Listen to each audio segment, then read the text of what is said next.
Assalamualaikum warahmatullahi wabarakatuh. Perkenalkan, nama saya Nova Anggreni Putri Widayanti, NIM I1A219042, Prodi Pendidikan Bahasa Arab, Fakultas Keguruan dan Ilmu Pendidikan, Universitas Jambi, semester 4. Jadi di sini saya akan membahas tentang materi tentang qasar pada mata kuliah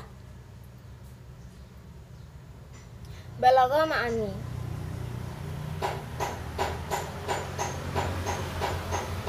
Baik, di sini saya akan menjelaskan tentang pengertian qasar dan macam-macam qasar. Terlebih dahulu saya akan menjelaskan tentang pengertian qasar. Jadi pengertian qasar menurut bahasa ialah al-habsu, yang artinya menahan atau menyingkat. Kemudian menurut istilah, qasar ialah mengkhususkan suatu perkara dengan perkara yang lain dengan cara tertentu. Jadi dalam qasar ini nanti ada yang mengkhususkan dan ada yang dikhususkan. Dan tentunya ada cara-cara tertentu dalam pengkhususan. Paling tidak itulah yang dinamakan dengan qasar. Kemudian sebelum dikhususkan, sesuatu yang dikhususkan itu merupakan sesuatu yang umum dan dengan qasar akan menjadi khusus. Misalnya dalam kalimat ini, Zaidun ila qa'im, yang artinya kira-kira tidak ada yang berdiri kecuali Zaid. Mari kita amati dua lafaz yang ada di sini. Yang pertama yaitu qa'iman, orang yang berdiri. Dan yang kedua yaitu lafaz Zaid. Lafaz yang pertama yaitu qa'iman merupakan sesuatu yang dikhususkan, dan yang mengkhususkan adalah Zaid.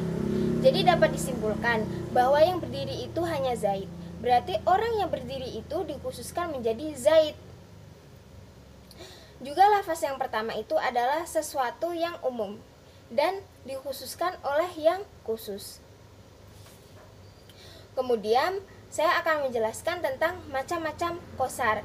Qasar pada hakikatnya terdapat dua macam, yaitu qasar mausuf ala sifah, yang artinya mengkhususkan mausuf bagi sifat, yaitu mengharuskan mausuf dengan satu sifat saja, sehingga mausuf menjadi khusus dan meniadakan sifat-sifat yang lainnya selain sifat itu dalam diri mausuf.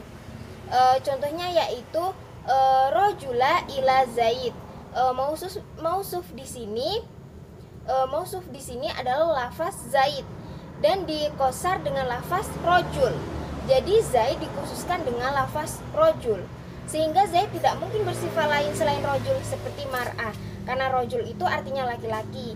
Jadi Zaid itu dikhususkan karena dia seorang laki-laki. Kemudian yang kedua, qasru sifat alal mausuf, yang artinya mengkhususkan sifat atas mausuf, yaitu mengkhususkan sifat kepada mausuf itu saja, sehingga sifat menjadi khusus atau sifatnya menjadi khusus untuk mausuf tertentu dan meniadakan mausuf-mausuf yang lainnya. Kemudian contohnya yaitu Umar ila jalis. Sifat yang dimaksud di sini yakni lafaz jalis yang diqasar dengan mausuf Umar. Jadi jalisun dikhususkan kepada Umar, dan terjadilah kesimpulan bahwa tidak ada jalis selain Umar seperti Ahmad, Amar, Zaid atau yang lainnya. Kemudian qasar bisa dibagi menjadi dua bagian ketika ditinjau dari fungsi umumnya, yaitu yang pertama qasar hakiki dan qasar idhofi. Qasar hakiki ialah suatu pentaksisan pada hakikat suatu perkara dengan tidak melampaui pada yang lainnya. Jadi qasar ini tidak mempunyai perbandingan. Artinya qasar ini hanya meliputi satu sisi saja, yaitu sesuatu yang mengkhususkan saja. Kemudian qasar idhofi, ada juga yang menyebutnya dengan qasar majazi, ialah suatu pentaksisan suatu perkara pada sesuatu yang lain, yakni bukan hanya pada suatu perkara saja. Artinya mukhotab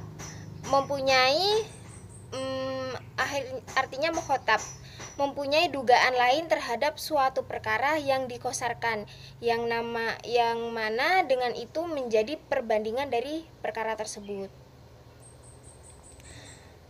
Kemudian qasar qalabi, di sini ada juga qosar idofi melihat fungsi khususnya, yaitu qosar qolabi.